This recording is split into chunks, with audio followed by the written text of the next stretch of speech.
Selamat pagi Bapak Ibu Saudara yang dikasihi dan diberkati oleh Tuhan. Shalom. Jumpa kembali dalam acara Sarapan Rohani Pagi GNH Bian Base pada kesempatan ini.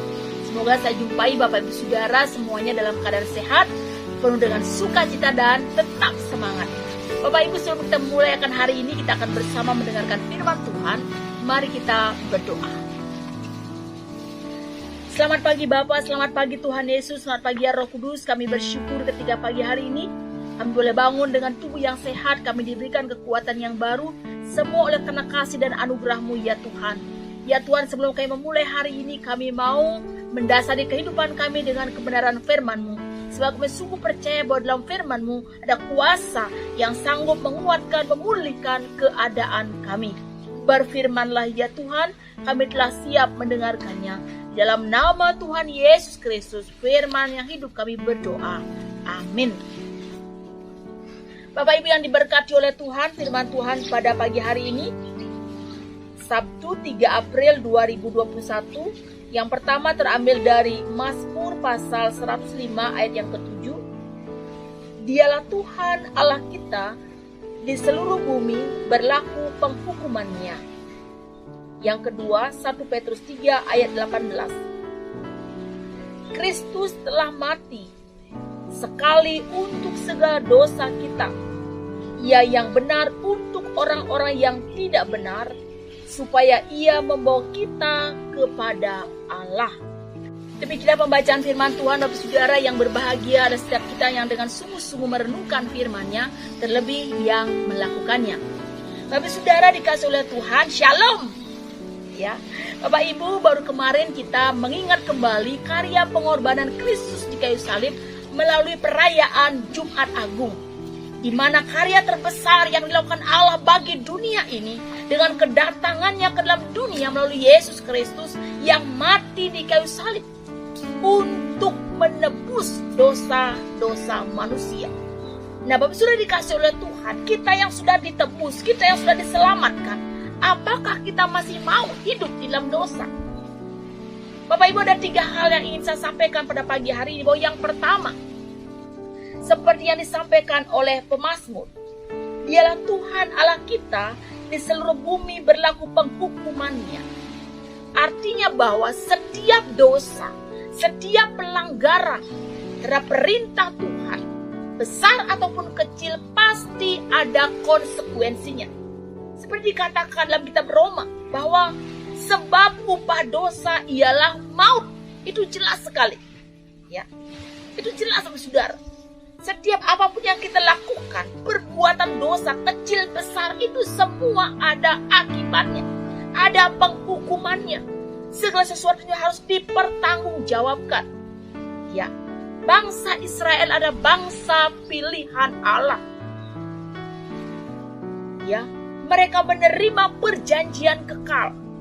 Namun sudah dikasih oleh Tuhan, karena ketidaksetiaan bangsa Israel kepada Allah, mereka mengalami yang namanya disiplin dari Allah, yaitu bahwa bangsa Israel kehilangan tanah pusaka mereka, tanah perjanjian yang sudah dijanjikan kepada mereka. Namun, apakah Tuhan meninggalkan mereka? Tidak, Saudara. Kasih setia Tuhan tidak pernah berubah bagi mereka. Sekalipun Tuhan mengizinkan mereka mengalami yang namanya pembuangan, mengalami yang namanya penderitaan, tetapi Tuhan tetap mengasihi mereka. Sebab perjanjian Allah terhadap mereka bukanlah perjanjian yang sementara, tetapi adalah perjanjian yang kekal. Dan itulah yang sudah digenapi melalui kedatangan Kristus dan pengorbanannya di kayu salib, menebus dosa umat manusia. Setiap orang yang percaya kepadanya mengalami keselamatan, pengampunan dosa. Yang pertama harus kita pahami bahwa setiap dosa pelanggaran itu pasti ada konsekuensinya. Jadi Saudara, yang pertama, jangan kita main-main terhadap dosa. Wah, ini kan sengkengken gitu kan, dosa kecil. Bapak Saudara tahu kacang panjang? Kacang panjang mau dipotong, mau diurap, mau direbus, mau di sayur, mau di pelecing, itu semuanya kacang panjang. Dosa ya tetap dosa, pasti ada konsekuensinya. Itu yang pertama. Kemudian yang kedua yang kita pahami di sini adalah yang kita pelajari. Kristus telah mati sekali untuk segala dosa kita. Nah, yang kedua saudara yang kita pahami di sini bahwa setiap dosa kita ya itu ada konsekuensinya, dan yang kedua adalah pengorbanan Kristus itu terjadi satu kali untuk selama-lamanya. Pengorbanan Kristus itu terjadi satu kali untuk selama-lamanya. Kata sekali ini Bapak Ibu bertentangan dengan kata berulang-ulang. Ya. Berulang-ulang. Artinya di sini bahwa apa yang dikerjakan oleh Kristus Tuhan di kayu salib oleh pengorbanannya itu, ya, ini sangat kontras, ya, sangat kontras dengan apa yang disampaikan di dalam kitab Ibrani, yaitu antara kecukupan korban Kristus, ya. Kecukupan korban Kristus yang satu kali untuk selama-lamanya dengan ketidakcukupan korban-korban binatang yang berulang-ulang disampaikan oleh para imam di dalam perjanjian lama. Ya, ini kontra saudara. Kristus satu kali, para imam berkali-kali. Nah, ini. Dan juga di dalam kitab Ibrani kita pahami saudara, kita akan membaca beberapa ayat. Dan ia telah masuk satu kali untuk selama-lamanya ke dalam tempat yang kudus, bukan dengan membawa darah domba jantan, darah anak lembu, tetapi dengan membawa darahnya sendiri, dan itu ia telah mendapat kelepasan yang kekal. Ibrani 9:12. Sebab jika demikian, ia harus berulang-ulang menderita sejak dunia ia dijadikan. Tetapi sekarang ia hanya satu kali saja menyatakan dirinya pada akhir zaman untuk menghapuskan dosa-dosa oleh korbannya. Dan sama seperti manusia ditetapkan untuk mati hanya satu kali saja, dan sesudah itu dihakimi, demikian pula Kristus hanya satu kali saja mengorbankan dirinya untuk menanggung dosa banyak orang. Sudah dikasih oleh Tuhan dulu bahwa ruang kudus dan maha kudus itu dibatasi dengan tirai yang sangat tinggi, ya, dibatasi tirai. Jadi para imam ini hanyalah satu kali bisa masuk ke ruang maha kudus, ya, ke ruang maha kudus. Tetapi bahwa Kristus hanya satu kali untuk selama-lamanya. Bahkan saudara, bukan dengan darah binatang, bukan dengan darah yang sia-sia, tetapi dengan darahnya sendiri yang korbankan untuk mengampuni segala dosa-dosa kita. Dan sudah dikasih oleh Tuhan bahwa pengorbanan Kristus ini terjadi satu kali untuk selama-lamanya. Sehingga sebelum Tuhan Yesus mati di kayu salib, dia berkata, sudah selesai. Artinya bahwa pengorbanan Kristus dikerjakan satu kali sempurna untuk menebus segala dosa-dosa kita. Hutang dosa kita dibayar lunas satu kali untuk selama-lamanya. Tuhan Yesus tidak hanya di ruang kudus, tetapi Tuhan menembus maha kudus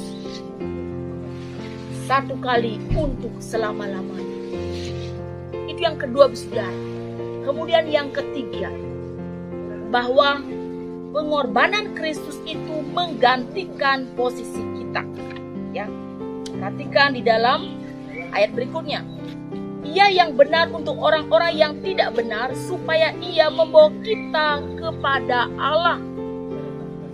Ia yang benar untuk orang-orang yang tidak benar, supaya ia membawa kita kepada Allah. Nah, Bapak Ibu, di sini bahwa kematian Kristus itu sebagai substitut, ya, pengganti. Substitution artinya pengganti.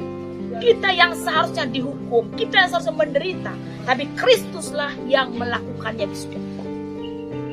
Dan pengorbanan Kristus ini tujuannya adalah supaya membawa kita kepada Allah.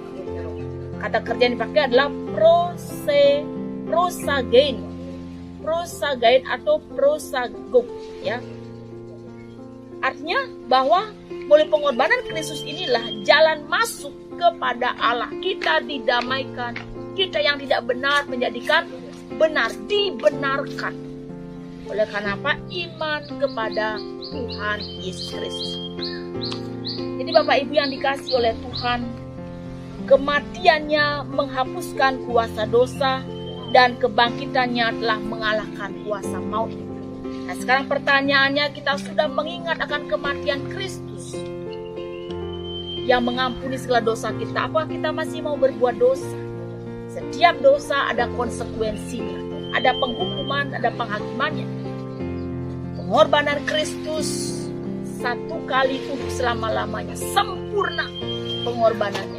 Kemudian yang ketiga, pengorbanan Kristus adalah penggantian bagi kita yang seharusnya dihukum. Inilah yang kita renungkan, saudara.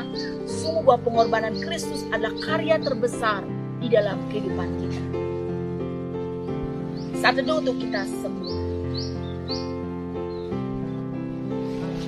Kita akan nyanyikan bersama karya terbesar, kasih yang terindah, rednya saja. Karya terbesar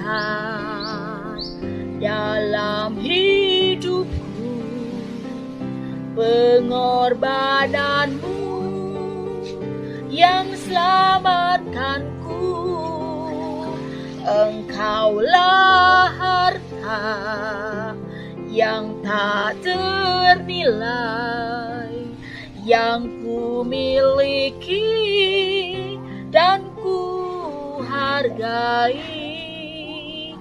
Yesus, Engkau ku kagumi.